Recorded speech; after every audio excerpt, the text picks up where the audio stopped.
Hello, everyone. This is Chaim Durst, the Word Muse. Thank you so much for joining me today. I'm going to be talking about the introduction to my curriculum, The Art of Essay. I'm going to start by talking about the importance of the college application personal statement and supplemental essays. Before, the essays were just one of 6 metrics that were used to evaluate your application, your grade point average, your extracurricular activities, such as sports, music, other things like that, your teacher recommendations, your essays, your SAT scores, legacy, whether you had a parent or a sibling who attended that university, and your portfolio, which is optional, so I don't count that. But this year, because of various lawsuits, it looks like the conservative majority on the United States Supreme Court is going to strike down affirmative action. Affirmative action has been called positive discrimination. In order to address centuries of discrimination for certain minorities, colleges have tried to help Blacks, Hispanics, Native Americans, to try to help them gain admission to colleges. So that meant if a member of that demographic had scores that were slightly less than, let's say, an Asian student, the college could say, okay, we're still going to allow that student to come in order to give them a chance. But that's going to be struck down it looks like, by the United States Supreme Court, which means that colleges are now going to do whatever they can to try to help those demographics. So that means that the SAT, which they don't normally do well on, will be diminished or completely eliminated. And it also means that legacy, very few of those minorities in that group have legacy.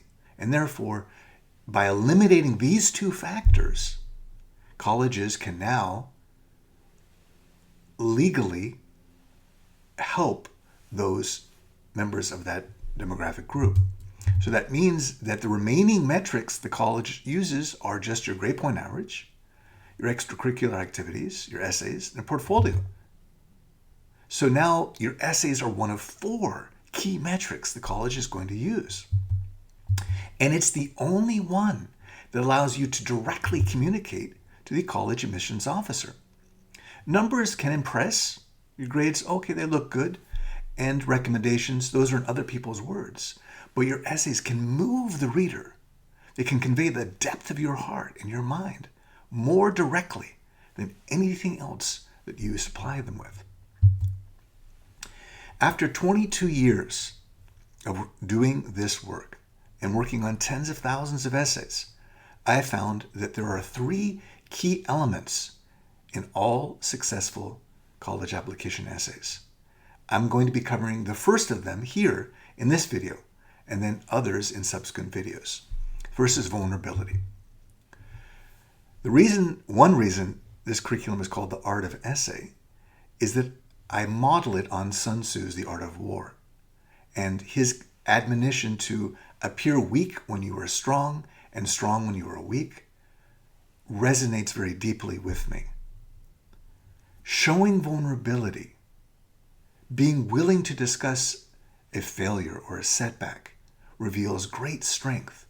It conveys to the reader, wow, this person is vulnerable enough to show these qualities, and therefore they're strong enough to do so. But it's natural to resist showing vulnerability, right? You may tell yourself, wow, this is one of my few opportunities to sound good, to show off. Why would I use this precious space to discuss a weakness? And this is something that often parents feel. They think, oh my gosh, I want my child to look good and sound good. But by doing so, you may actually be hurting yourself. Why?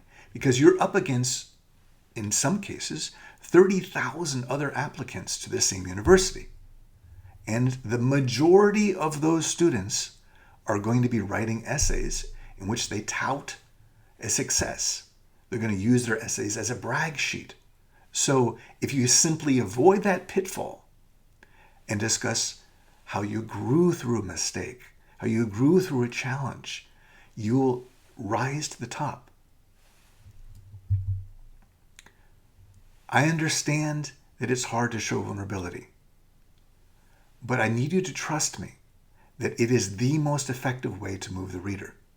You cannot show how you wish to grow, which is what the reader is looking for, unless you reveal the need to grow. You need to let go. Trust that this method works. Trust that the reader will appreciate your vulnerability and discern your capacity for growth, even if you don't talk about a success. Many people also feel that these essays, especially your personal statement, is the place to talk about your major, time that you've invested in your field of study. That's not the case. The personal statement is the place for you to talk about your identity, not what you've done necessarily. Think of your work as a gallery, right? So these are the various elements that are in your gallery. Your personal statement is the masterpiece that hangs there for them to see. Your supplemental essays down there are likely to be the why school and why major essays. So if you talk about your major in your personal statement, you're going to be cannibalizing your supplemental essays, and there's going to be tension and conflict. You have an additional information section, 650 more words, where you can list awards or other things that you've not included in your extracurricular activities. And of course, you have your portfolio. All of these together must form a cohesive and symbiotic portfolio.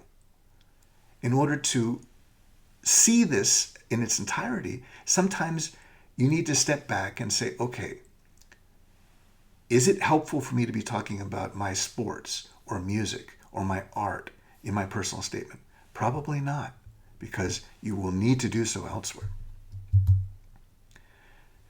Trust me to help you direct your portfolio. I'm confident that you can create a cohesive one if you're willing to let go and trust in this process. Thank you for joining me today. This has been the brief introduction to my curriculum, The Art of Essay. My name is Chaim Durst, and I am the Word Muse.